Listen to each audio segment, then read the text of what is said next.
Operation सिंदूर पर colonel Sophia Qureshi और wing commander Vyomika Singh जब प्रेस वार्ता करने आई तो देश की नारी शक्ति के सामने पूरा देश नतमस्तक हो गया। क्या है कर्नल सोफिया कुरैशी और विंग कमांडर व्योमिका सिंह के शौर्य का अतीत और वर्तमान, देख लेते इस खास रिपोर्ट में।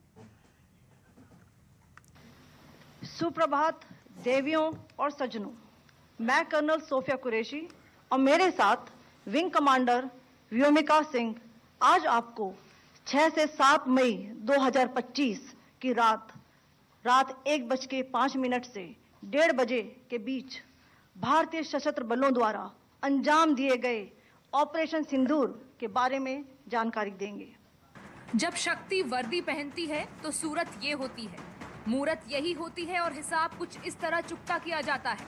इन तस्वीरों की खूबसूरती का अंदाजा आप इस बात से लगाइए कि 22 अप्रैल को पहलगाम में हुए हमले में आतंकियों ने जिन जिन औरतों के सुहाग उन्हीं की आंखों के सामने उजाड़ दिए, उन्हीं का खात्मा करने की दास्तां देश की 2 जाबाज बेटियों ने पूरी दुनिया को सुनाई।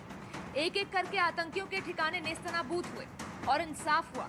ऑपरेशन सिंदूर के सफल होने के बाद कर्नल सोफिया कुरैशी और wing commander Vyomika Singh press वार्ता करने आई तो हर एक हिंदुस्तानी का सीना गर्व से चौड़ा हो गया। ऑपरेशन सिंदूर 22 अप्रैल को पहलगाम में हुए विभत्स आतंकवादी हमले के शिकार मासूम नागरिकों व उनके परिवारों को न्याय देने के लिए लॉन्च किया गया था। इस कार्रवाई में 9 टेररिस्ट कैंप्स को टारगेट किया गया और पूरी तरह से इसे बर्बाद किया गया। विंग कमांडर व्योमिका सिंह और कर्नल सोफिया कुरैशी ये 2 चेहरे हैं जिन्हें पाकिस्तान ही नहीं पूरी दुनिया याद रखेगी। ये देश की नारी शक्ति है जो देश के दुश्मनों को घुटनों पर आने को मजबूर करने का दमखम रखती है। एक बार भारत की इन जाबाज बेटियों के शौर्य के अतीत और वर्तमान पर भी नजर डाल लेते हैं। कॉर्प्स ऑफ सिग्नल से जुड़ी सैन्य अफसर हैं। कई देशों में सैन्य अभ्यास में सेना के पूरे कंटिंजेंट को लीड करने वाली पहली महिला अफसर हैं। संयुक्त राष्ट्र शांति मिशन में 6 साल भारत की ओर से योगदान दिया। देश की सबसे बेहतरीन विंग कमांडरों में से एक हैं। 18 दिसंबर 2004 को भारतीय वायुसेना में कमीशन हुई। चीता चेतक जैसे लड़ाकू हेलीकॉप्टर उड़ाने में महारत। विंग कमांडर व्योमिका सिंह ने साफ और स्पष्ट शब्दों में कहा कि ऑपरेशन सिंदूर का मकसद पहलगाम हमले के पीड़ितों को न्याय दिलाना था। ऑपरेशन के तहत पाकिस्तान में पल बढ़ रहे आतंक के ठिकानों पर आसमान से मौत बरसाई गई।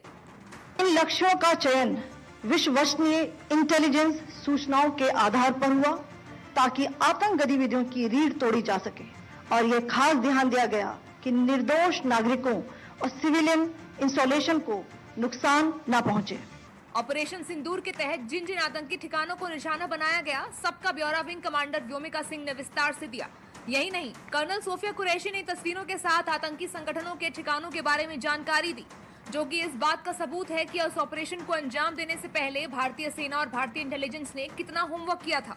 The strike on the terror camps were undertaken through precision capability, as shown to you. A niche technology weapons with careful selection of warheads was ensured so that there will be no collateral damage.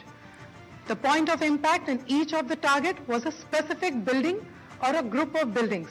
Pahalgam में हुए कायराना आतंकी हमले में जहां निहत्थे पर्यटकों को निशाना बनाया गया था, वहीं दूसरी ओर ऑपरेशन को अंजाम देते वक्त भारतीय सेना ने ध्यान रखा कि कार्रवाई में सिर्फ आतंकी ठिकाने ही तबाह किए जाएं और किसी भी नागरिक तक ऑपरेशन सिंदूर की लाली न पहुंचने पाए।